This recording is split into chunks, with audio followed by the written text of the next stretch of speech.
Bienvenidos a Cine Números. El día de hoy hablaremos de la guapérrima de Sasha Montenegro. Número 10. La golfa del barrio. Tras quedarse impresionado por el dolor cuando su novia muere inesperadamente en su noche de bodas, el desesperado recién casado Juan Pablo entra en una relación con una carterista sexy en este romántico drama mexicano. Al principio, Juan Pablo solo desea el roce con una mujer, pero las cosas cambian cuando comienza a tener fuertes sentimientos por Rosa. Durante algún tiempo hubo una fascinación por aquellas historias de amores prohibidos o donde la protagonista no pertenecía a la misma clase social. Y esta película lo demuestra perfectamente. Dejando al lado el misógino título, La golfa del barrio nos presenta una historia clásica de diferencias y obstáculos a vencer. Por otro lado, recurre al típico recurso del macho que ve a la mujer como objeto y termina enamorándose de ella. Podrás opinar lo que quieras de la historia, pero para bien o para mal se convirtió en una de las más aclamadas de la icónica Montenegro. Número 9. Playa prohibida. Esta es la historia sobre una mujer viuda que pasa las vacaciones en la playa acompañada de sus dos hijos. Pronto conoce a un hombre, un guapo ingeniero del que se enamora, despertando el recelo de sus hijos. A diferencia de las demás películas que veremos en este conteo, Playa prohibida nos muestra una historia de drama que aborda, en cierto modo, el tema de la maternidad. En muchas ocasiones hemos visto este tipo de historia donde los celos de los hijos amenazan la felicidad de la madre, pero Sasha Montenegro demuestra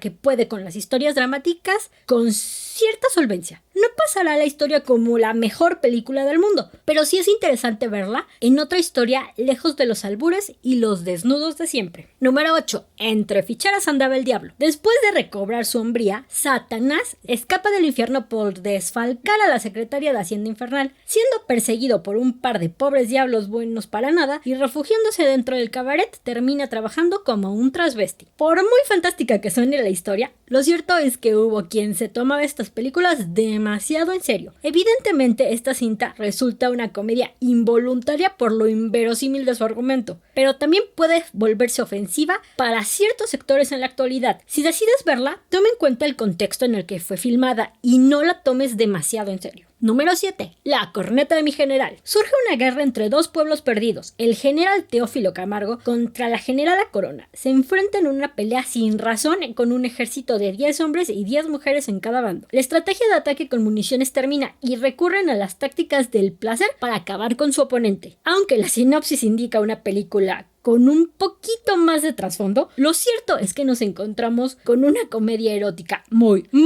subida de tono. Irónicamente, se volvió uno de los éxitos más grandes para Sasha, pues la mostró como una guerrera capaz de todo por defender sus tierras. Aunque el guion es un caos, la historia sabe lo que es. No se toma en serio como una propuesta dramática o pretende cambiar el mundo. Al menos provoca unas cuantas risas con las tácticas de guerra más calientes que te puedas imaginar. Número 6. Muñecas de medianoche. Una comedia divertida sobre dos amigos que se tienen que disfrazar de mujer para escapar de la mafia. Encuentran trabajo y amor y líos en Las Muñecas, un atractivo cabaret donde hacen toda clase de espectáculos sensuales. Sin duda se trata de otra de esas historias que no se podían siquiera imaginar en el 2022. La historia es misógina, ofensiva y bastante llena de chistes sin sentido, pero comparada con otras de la época es de lo menos peor que se puede encontrar en su filmografía. Al menos los espectáculos que menciona la sinopsis son medianamente divertidos y podrían arrancar unas risas por lo ridículos que resultan. Si no ves todo con ojos de odio, incluso podrías reírte varias veces de la pícara aventura. Número 5. La vida difícil de una mujer fácil. Durante el velorio de la prostituta Violeta, varios hombres recuerdan cómo fueron ayudados por ella. Uno recuerda cómo lo ayudó a convencerse de su virilidad. Un profesor narra cómo lo ayudó a liberarse de su manipuladora mujer. Un carnicero cuenta que robaba para pagarle y ella, para evitarle problemas, dejó de cobrarle. Un escritor evoca cómo le devolvió la inspiración y un sacerdote cómo lo hizo comprender su vocación. Por fin, un poco de dignidad con una película de Sasha Montenegro. En esta ocasión, lo verdaderamente interesante radica en cómo se aborda la vida de una prostituta. Aunque la historia no es nada para el otro mundo y tiene ciertos clichés clichés o estereotipos de la época, se agradece que la película no aborde el tema de la prostitución de una forma burda. Sorprendentemente para la época, la vida difícil de una mujer fácil construye a una Violeta muy interesante y demuestra que lo importante de un ser humano no radica en sus errores o pecados, sino en lo que hace para salir de los peores momentos y para ayudar a los demás. Número 4. Noches de cabaret. Mujer de la vida alegre que por sus problemas se refugia en un cabaret donde consigue un poco de amor y paz, pero su realidad es que han llevado una vida muy difícil. 3 mujeres que desde pequeñas solo viven sufriendo en ese peculiar cabaret. Un hombre conoce a un transvesti y se confunde al creer que se ha enamorado de un hombre, pero el transvesti es una mujer. Por alguna razón, muchas películas de Sasha Montenegro se desarrollan en este tipo de ambientes. Para la película que nos ocupa en esta ocasión, nos vamos a un cabaret donde no hay tanto contenido ofensivo y vulgar. De manera interesante, las mujeres protagonistas de esta historia profundizan un poco en sus difíciles vidas, y es que en ese cabaret lleno de música, baile, canto y buen ambiente, se sienten felices. De alguna forma, la película logra hacer un contraste interesante entre las mujeres del Congal y las aventuras del hombre que cae enamorado de una de ellas. Sorpresivamente decente y con los elementos necesarios para hacerte pasar un buen rato. Número 3. El santo contra los asesinos de otros mundos. Varios potentados son asesinados. El jefe de seguridad nacional pide ayuda a El Santo, a quien el lunático Eric Molskos exige $50 millones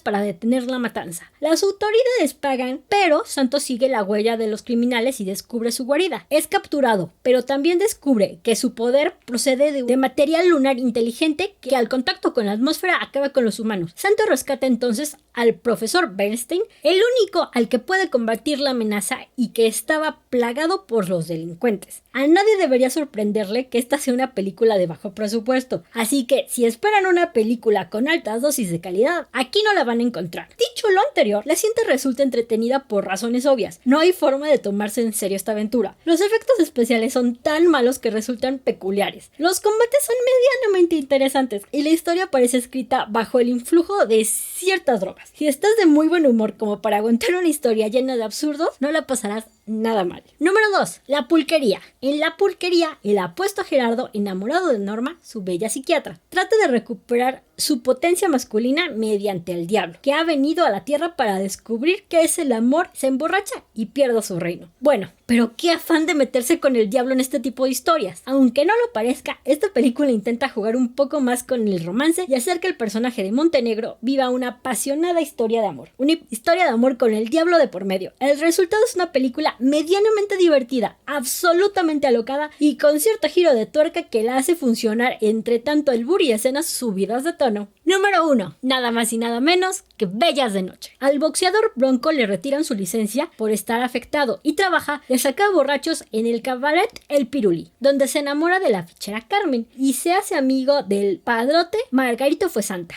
El Vaselinas, que perdió por apostarle y no tiene para pagar a unos matones, aunque se acuesta diariamente con 3 de sus mujeres. A pesar del dramón loco que prometen las historias de los personajes, lo cierto es que Bellas de Noche se va de lleno por la comedia y el erotismo de aquella época. Eso significa que los conflictos se abordan desde un ángulo lo más divertido posible, con muchos chistes de doble sentido, contenido intenso y varios desnudos, y un ambiente digno de un cabaret setentero. Irónicamente, esta historia, que bien parece telenovela, se convirtió en uno de los mayores éxitos para Sasha Montenegro. No se te olvide dejarnos todas tus dudas y comentarios aquí en Cine Números. Nos vemos en nuestro siguiente conteo.